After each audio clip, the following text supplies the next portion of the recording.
लिखने वाले लिख लें और दिखाने वाले दिखा दें, और ये दिखा दें कि आज के इस जलसे में हिंदुस्तान की सारी जमातों की अजीम शख्सियत यहाँ मौजूद हैं। एक सोए हुए शेर को जगाया है तुमने, एक कौम जो सोई हुई थी उसको जगा दिया है। शुक्रिया मोदी साहब। ये कम इख्तिलाफ होते हैं जो ये आपके सामने हजरात बैठे हैं। आप देखिए इन हजरात को, मुख्तलिफ जमातों को रिप्रेजेंट करते हैं, मुख्तलिफ पार्टियों को रिप्रेजेंट करते हैं। हिंदुस्तान में जितने हमले हुए सब हमने बर्दाश्त किया। यहां 10-11 साल से एक तमाशा था, कभी इधर धुआं उठा, कभी उधर धुआं उठा, कभी एक बच्चा लिंच हुआ, कभी किसी का घर जला, कहीं बड़बड़ चला। हम चुप रहे और खामोश रहे। लेकिन ये दीन का मसला आ गया, हमारे मसाजिदों का मसला आ गया, हमारे कब्रिस्तानों का मसला आ गया। शुक्र है और एहसान है पर्सनल लॉ बोर्ड का, उसने आवाज लगाई और बर वक्त आवाज लगाई। हिंदुस्तान की सोई हुई कौम, उसको एहसास हुआ अगर हमारा दीन नहीं तो हमारी दुनिया में वजूद का कोई मानी भी नहीं है। हमने बड़े बड़े मजालिम देखे हैं। मोदी और उनकी सरकार का मकसद क्या है वो अंदाजा कर लें हमसे। हम हिंदुस्तान में वाहिद लोग हैं जो हमेशा हमने झंडे को अपनाया, इस हिंदुस्तान की अजमत को अपनाया, अपने खून को बांटा और फिर हिंदुस्तान की सांझी विरासत को अपनाया। तुम रोज हमारे साथ ये करते हो। एक बात मैं बावर कर दूं आपसे, सुप्रीम कोर्ट में जो 2 मसाइल अटके हुए हैं जिस पे 5 तारीख को मसला है, पूरे पार्लियामेंट के अंदर एक एक मेंबर कहता रहा कि ये गैर कानूनी है, खुदारा इसको मत लाइए। लेकिन अपनी अक्सरियत के जोम में वो ले आए।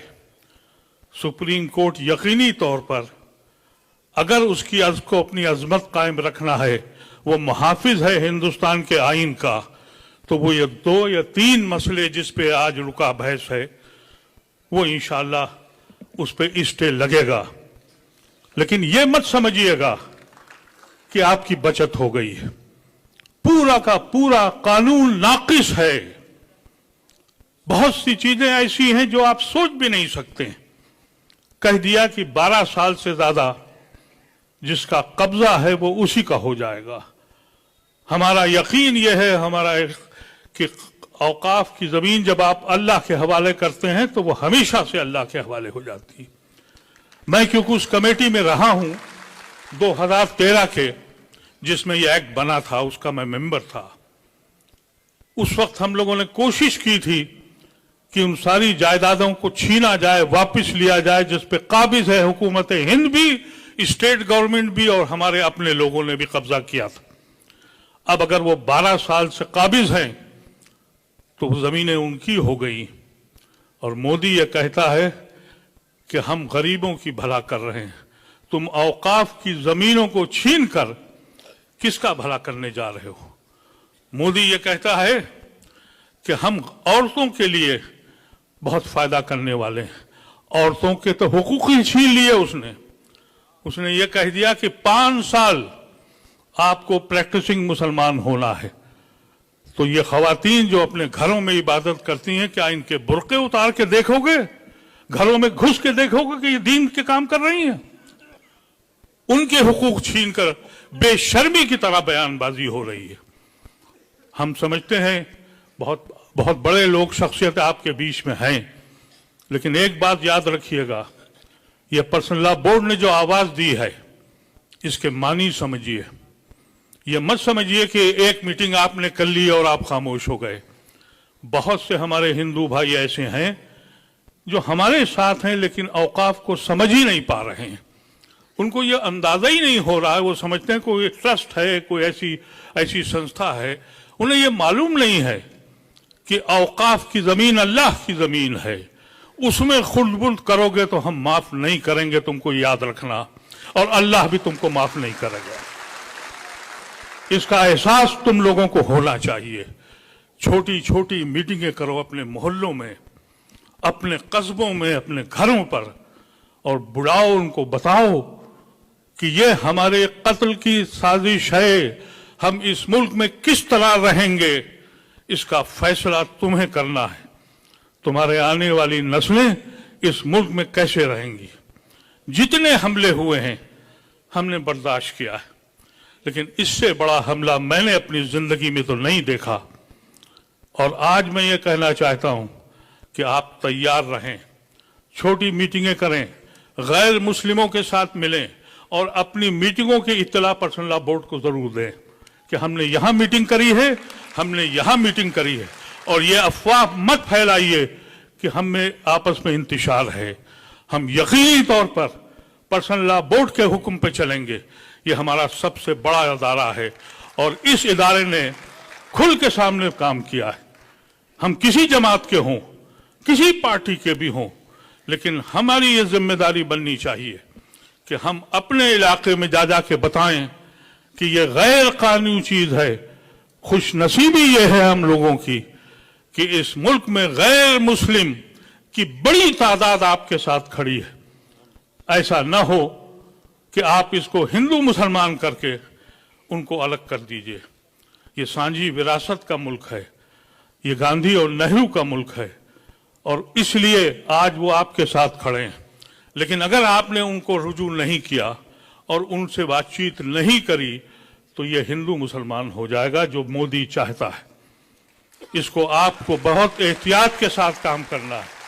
ये बताना है आपको कि ये आईन का मसला है और हमारा ताल्लुक इस मुल्क के आईन से है। हमने जुना को इसीलिए ठुकराया था कि हम मुस्लिम मुल्क में नहीं रहना चाहते थे। हमने लियाकत अली खान को इसीलिए ठुकराया था। हमने नेहरू और गांधी और आजाद को अपनाया था इस संविधान के लिए।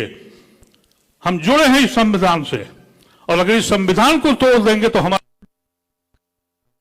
इस लिखने वाले लिख लें और जिसको कहना है वो समझ लें। हम अपने सबसे आगे आपके साथ घूम देंगे, लेकिन हिंदू भाइयों को जरूर बताइए ये सियासी बिल है, कतन सियासी बिल है। हुकूमत जो भी फैसले करेगी आप ये मत समझिए कि एक्ट के बाद सारे मसाइल हल हो जाएंगे। नहीं मेरे अजीजों, नहीं होंगे। ये लड़ाई बहुत जोर लड़नी पड़ेगी, बहुत लंबी लड़ाई है।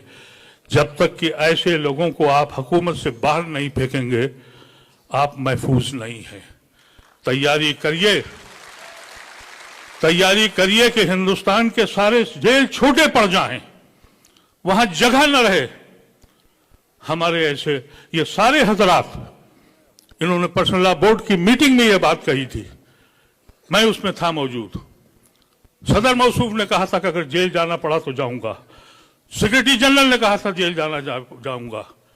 अगर ये जाते हैं तो मेरा ऐसा मामूली इंसान भी अपनी आखिरी सांसें जेल में उतारने के लिए तैयार है। आप तैयार हैं? बता दें हिंदुस्तान के लोगों को कि खोई हुई कौम को छेड़ो मत करो, हमको इतना परेशान मत करो। हम इस मुल्क में इसलिए आए थे कि इस मुल्क को हम ऐसे बनाएंगे जिसका ख्वाब हमारे बुजुर्गों ने देखा था। हम इन अल्फाज के साथ हम गुजारिश करते हैं आप हजरात से कि ये सिर्फ जलसा समझ के मत चले जाइएगा, पैगाम लेके जाइएगा जो पर्सनल लॉ बोर्ड आपको पैगाम देगा। और जो बात मैंने आपसे कही है, एक एक आदमी से अगर टैक्सी पे बैठिए तो टैक्सी वाले को समझाइए। मैं अभी टैक्सी से आया हूं, टैक्सी वाले को समझाता हुआ आया हूं, गैर मुस्लिम था। और जहां भी आप जाएं उससे बताएं कि ये कैसी जालिम हुकूमत है जो हिंदुस्तान को लम्हे लम्हे किस्तों में तोड़ रही है, किस्तों में तोड़ रही है। इस मुल्क को हम टूटने नहीं देंगे। व आखिर दवाना अल्हम्दुलिल्लाह रब्बिल आलमीन।